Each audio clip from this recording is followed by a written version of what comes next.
Hello, my name is Andy from Arch, and today I'm here to talk about responsibilities. And this podcast, this little conversation, is aimed to address and help very busy mothers out there who are under a lot of pressure and they have a lot of responsibility and, they are under stress and they just don't know sometimes how to cope with things. And it's so easy to fall into an escape mode, something that we kind of learned over the years, and start blaming on others and start finding, somebody or something to blame for the situation that they find themselves in it. So let me start with a story.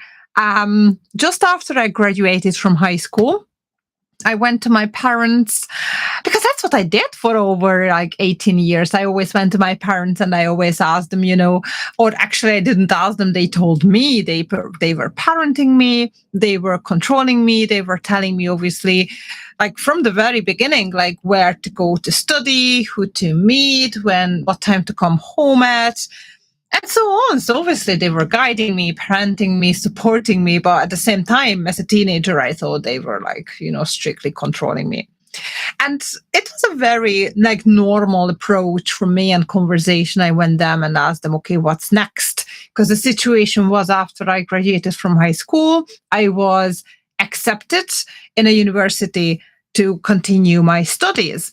And I would have loved continuing studying. Obviously, I understood why they thought it would be important for me to have a third level degree. I never argued with that, but I just wanted to have a year break.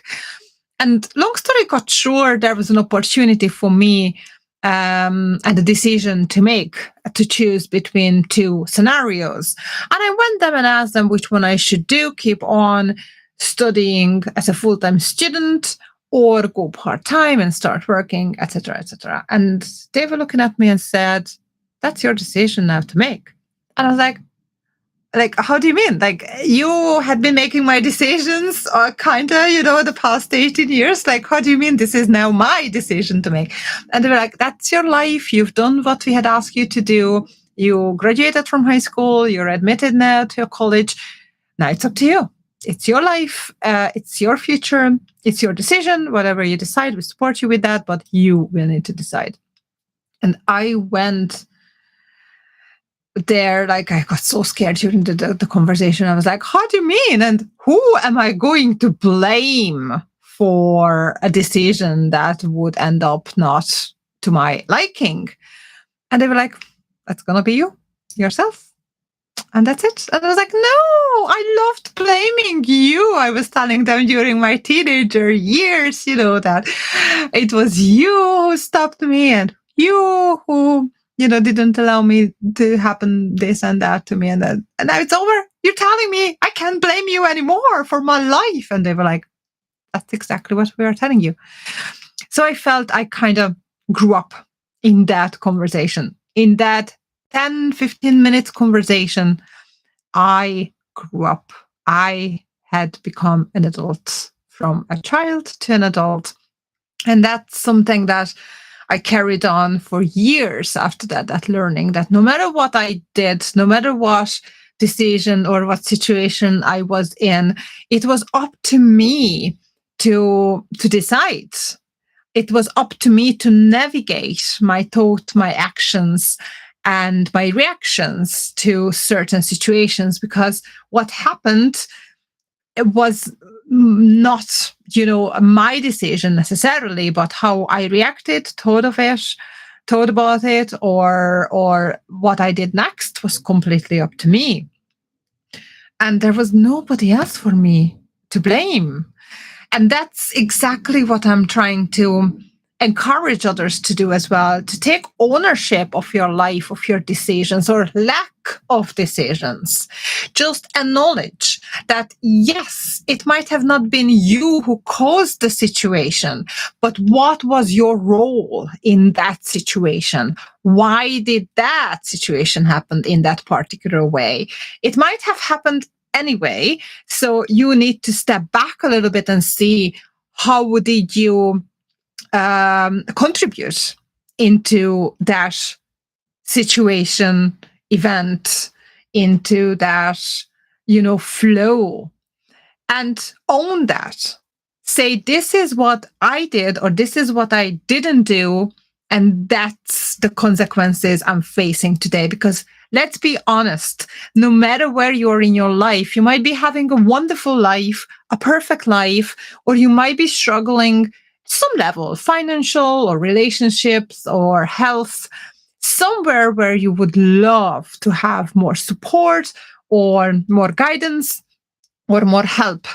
And instead of saying, oh, the doctors are not helping me, or my therapist is not available, or the politics and the weather and the economy and the pandemic and my boss and my parents or my kids, like, stop for a second and just have a look at yourself.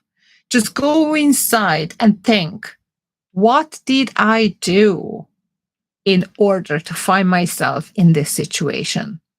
What was my role? How did I contribute into this to happening? And when you do that, you start to realize immediately that others have nothing to do with what you're experiencing in your life. What you're experiencing in your life is what you're telling yourself about the situation or about your own life. So here is your power. Either change the narrative in your head about the situation that you find yourself in, or make those changes around you that's in the circle of your influence.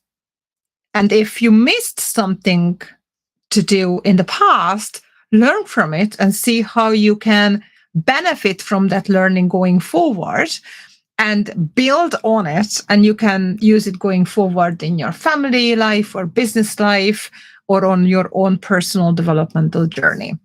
And being responsible for our own life, our own health, for our own wealth, for our own relationships is the key to the happier and the healthier life. It's not the doctors, it's not your boss, it's not the pay rise, it's you, what you can do about your own situation right here, right now. And it's not easy, but it's actually very simple. But it's a lot more difficult than might one think, because you might envision the whole road and then you get scared, and there's a lot of fear in it and a lot of pressure, obviously, as well.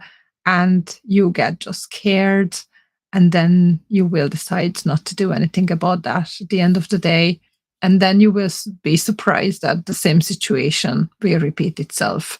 So my suggestion for you would be, start with one tiny little change. Just be tiny bit better today than you were yesterday.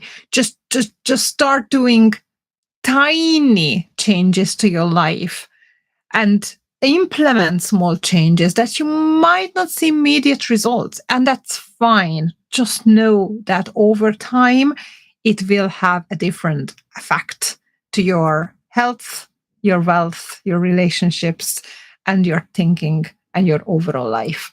And you don't need to do that alone. So there's a lot of support out there. People can help you. Different audiobooks can help you. Podcasts can help you.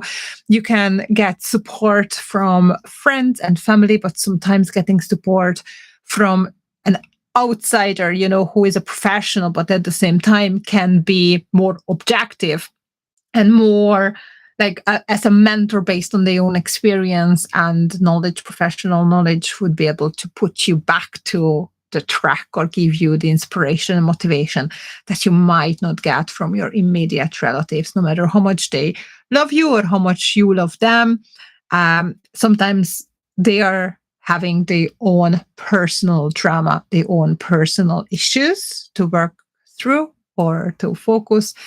So that's absolutely normal. And if you feel that this is what you need right now, as a mother, as a wife, as a sister, as a friend, as a colleague, as a holistic business professional, a therapeuta, or anything, any role you can think about in your life, and you need help with that to make a better connection with yourself in order to meet a better yourself, a better version of yourself by the end of this year, even, just feel free to contact even me, and I will be very happy to support you and cheer you along the way and give you all the tools and methods that been proven for me and for my clients that they were very, very useful. And we can get in touch and talk. And until then, I wish you all the best, and do it, learn it, and go for it. Thank you. Have a lovely day. Bye-bye.